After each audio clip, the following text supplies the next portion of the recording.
sapa na at kita nyo po yung balong tayo dito. Sa barangay po at tayan, meron pa silang pang anytime pwede tayo. Palibot talaga siya ng sapa yung kanyang property. Bali meron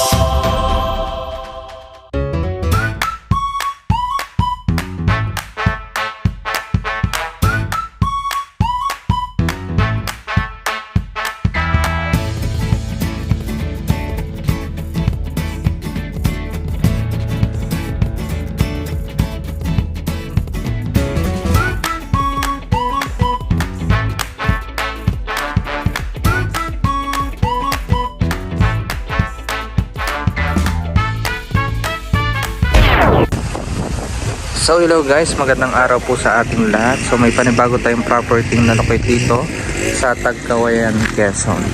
So dito lang ito sa Barangay San Isidro. Ito cemented road papasok dito hanggang sa property. So simula pinaka main road highway ay nasa 1 kilometer lang siya. So sabi kasi hanggang dyan 1 kilometer yan. So mga ilang metro na lang. Then yung property niya ay yun lamang po. Mga 20 meters lang simula dito sa cemented road na ito papunta do sa property. So pasukin po natin yung area.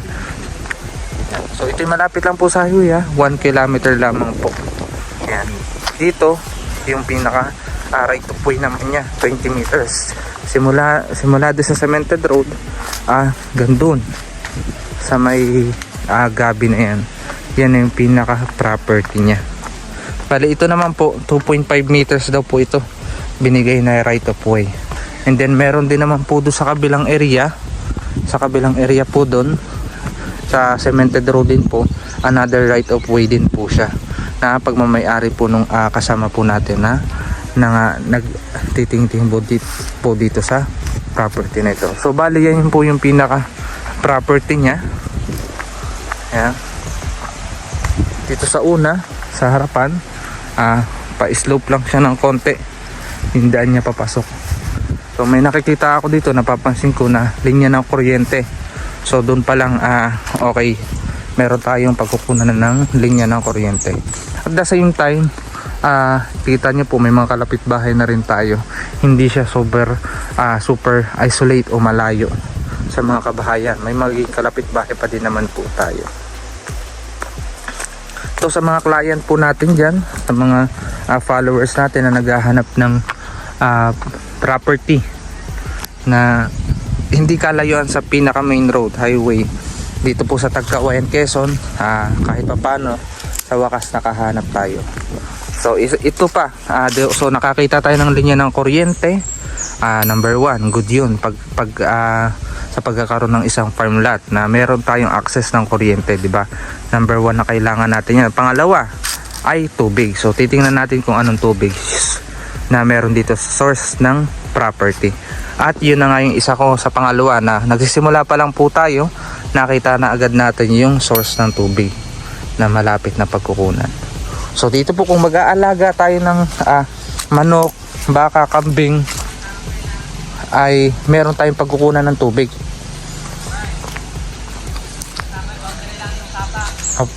So ayan po. So ayan po, dito boundary yan. Itong sapa na ito. At kita nyo po, ayan po may balon tayo dito. Yan, sa barangay po Atayan, meron pa silang pump. O anytime pwede din tayo maglagay dyan ng connection ng tubig. So another point na naman po yun sa isang farm lot. May tubig, may kuryente. Yan. So ayan po, ang ganda ng tubig niya. So papunta pa doon yung kanyang property. Ito'y boundaryhan lamang po. Yan. So pasukin pa natin yung bandang area doon. May napapansin pa naman ako mga niyog ngayon. So ayan po, kasama natin si Tatang para ituro yung ibang site ng property. So doon po. Gandaan ko rito, may mga nyug pa siya na kasama yan, namumunga. Oo, maganda pa mga. Ito may kawayanan. Mga possible po ilan pa ang niyog nitong nasasakop. Itong taas na to. Opo, yung ilang piraso yan. Baka mga big piraso yan. Meron pa dyan makikita nyo Apo, dyan. nasa 20 piraso po ano. More or less. Tapos dito, may ano dito. Boundary yan, sapang yan. May sapa dito. Kapagayan nyo no. Ayan. Oh, so ito, Tapos kapagayan, sa sapa din yan. Sapa Nakaikot din ang dun. sapa. Wala pa rin ligawan. okay. So may Boundary tubig sapa. din doon, boundary din doon. Yan. Ito parang nasa gitna na ito ng property. Ano po? Parang looban na yan. So na ayan. Ilang kakayun. So wala naman siyang yung mataas na bundok. Ano po? Wala, ito lang, ito lang. Ano lang. Kumbaga talagang ito na yung pinaka area niya po. Oo. Halos kapantayan, marami siyang may linyahan siya ng sapa. May tubig ka dyan, hindi yan halos naubusan. Kahit po summer. Maliban kung mag-ilning nyo ng mga 7 buwan. Yan, Yung talagang ano. Pero hindi naman po. matagal na talaga yun. So, Hihira naman. so ibig ano Hirap din mangyari. talaga. Hindi siya naiigahan. Ay, doon sa kaparang na yun. Sakop pa Hindi na po po ba? yan. Yung boundary na yung sapa na yan. Ito. Papagay niya. Palibot ng sapa na ito. Paikot siya, papagay na. Okay. Tapos meron pa dong ano po. Papagay na yan. So Tapos ayan. sa may punong yun siguro. Yung bundok overlooking yan. Paikot siya. Ganda ng bundok ano. View. Mountain overlooking yan. Siya dito may parang. So, kawayan sa kabila. So palibot talaga siya ng sapa yung kanyang property. Bali meron po itong sukat na 1.5 hectares. Yan. Sa kabuuan po yan. So solo naman na po yun. Ano po? Solo title. Kagandahan pa nito, updated yung title nito. Yung pinaka latest talaga, yung kulay green ang border. Yan. So puntahan po naman natin yung area ng panibagong right of way din siya na pagmamayari ni Tatang. Pwede daanan doon ng 4 wheels para wala nga pong sakit ng ulo. Balalagyan ng daan ng sasakyan. Dito, pasok na ito. Pasok na dito. So yun isang pinaka maganda po kahit hindi siya dikit ng kalsada, basta meron talaga siyang right of way na maayos. Kasi kadalasan po ay problema din po baga yung kahit 10 meters lang ang layo sa kalsada, pag hindi ka pinadaan ng may-ari ang 4 wheels mo, Yan. wala kang magagawa.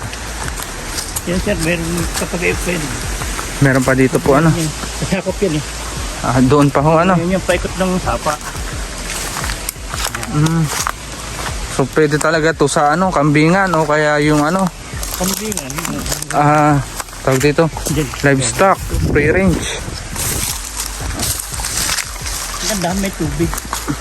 Oo, yan ang Wala kaganda. maubusan yan. Yung tubig ng bukal na yan. Yan na sir, yan. Libot din yan ang sapa. Pag ano. Oo, may sapa di sa gitna po ano. Pag ano, Tapos hanggang dyan sa may kumog na to. May babuyan na yan. ayan. So pwede din dito mag ano. Tapos papagayan na yan. Papagayan, may bakod yung papagayan. Sige po. Daanan natin yung ano. Ah. Doon tayo lumabas doon sa inyo pong sinasabing daan.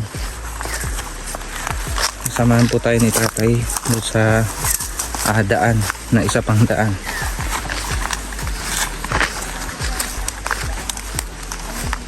Ito po, sako pa rin po itong kanan ito. Ito yan na to. So meron yan bakod papagayan na. Meron yan sukat papagayan. Meron yan. Yung Hanggang mga bahayan doon. na yan.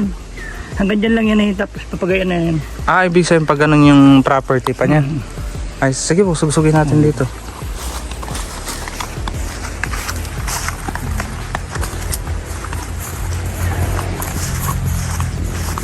So yan.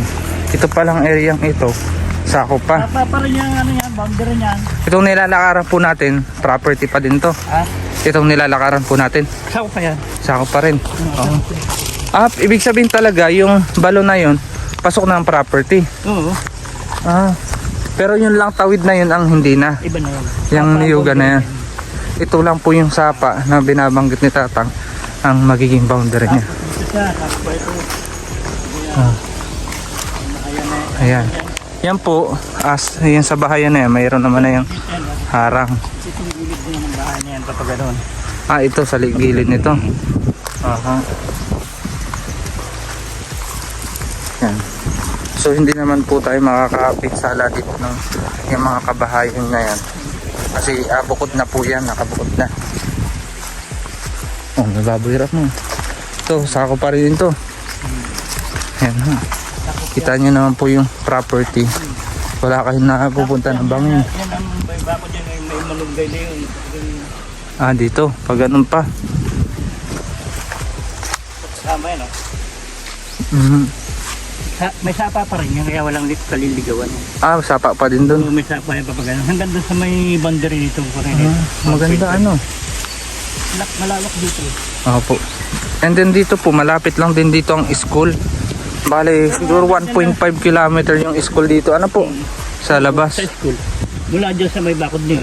Pag yan. Opo. Pag dito. Hmm. Yan na yung kalsada eh. Alin yung pong tinuturo niya na? Ito ang lutik. Ito po. Mula dyan sa may hanggang dito. Pag ano? Kunay na yan. Dyan sa may nakatimbo na mga puno-puno yan. Ito. Dikit na po ng kalsada. Dikit niya. So ito po yung property ni Tatang na 200 square meter na nakadikit sa kalsada. Ito po, pwede daw po kayo dito dumaan. Ayan, papunta doon. Kung patatambakan nyo ito para pasok ng sasakyan, ito na po, dito na yung property po. Itong property na ito ang sakop ng 1.5 hectares. Ganda, approved. So ayun pa, hanggang doon pa. Sa likod pa rin ng bahay po, ano? Titingnan pa natin yun doon. Dati pa ngayon. Parang meron pa ho doon. Hanggang dyan yan, hanggang doon. Dito na tayo dumaan po. Tapos yun tayo lalabas.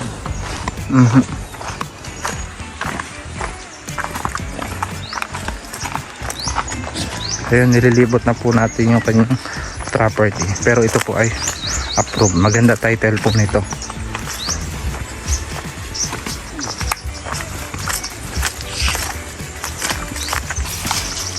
Yan. Ayan. May sapa pa rin po dito. Oo. Ayan. Palibot po talaga ng sapa yung kanyang property. Kaya sagana sa tubig. Hanggang doon sa may kahoy na yun. Layo pa no? Doon pa sa may kakahuyan po ngayon. Okay na tayo dyan tayo. Baka tayo maaas pa dyan. Na? Masukal na eh. Oo, meron pa bagay. Hanggang doon pa. Hanggang doon. Aha. Sa may kahoy na yan, minunga. May nung. Sige po. Pabalik na tayo. So yun. Para basta po tayo. So malawak talaga yung kanyang property. Maganda. Ito. Sako pa dito sa pathway. May pathway pa ano. Andyan yun. Ayan. Batit alam mo tatay yung hangganan niya ano po. Yung mga muhon po nito, alam niyo pa naman po ano. Ang Mga muhunan. ay ano lang ito kasi kabuuhan pa ito, di ba? Alam ko ang mo niyan, yun saka doon. Itong kabila ito, nabili naman itong kalahating hektarya. Okay, sige po. Sige po, tayo ano. Ayan po, may pathway pa din dito, sako pa din.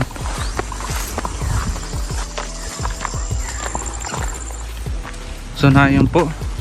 Doon lang yung kanyang property. Yan. So ito yung kanyang kalsada. Sa bahay, mayroong may-ari itong lote nito. Po. So ayan po yung kalsada niya. Fully cemented po ito. Pasok na pasok ang sasakyan kahit yung malalaking sasakyan po.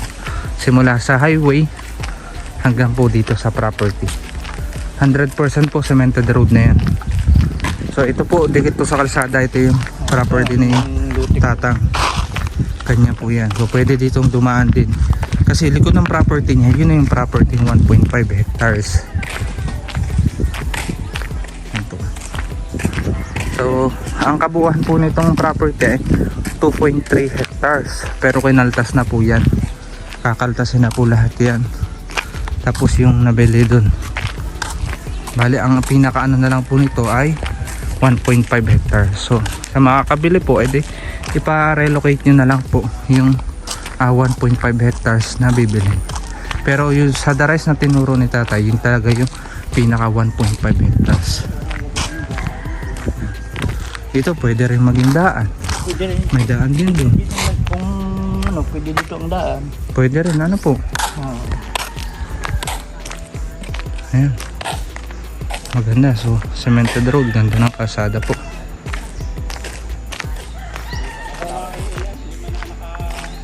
Kung nagustuhan niyo po itong property ito, i-message niyo lamang po ako sa aking number.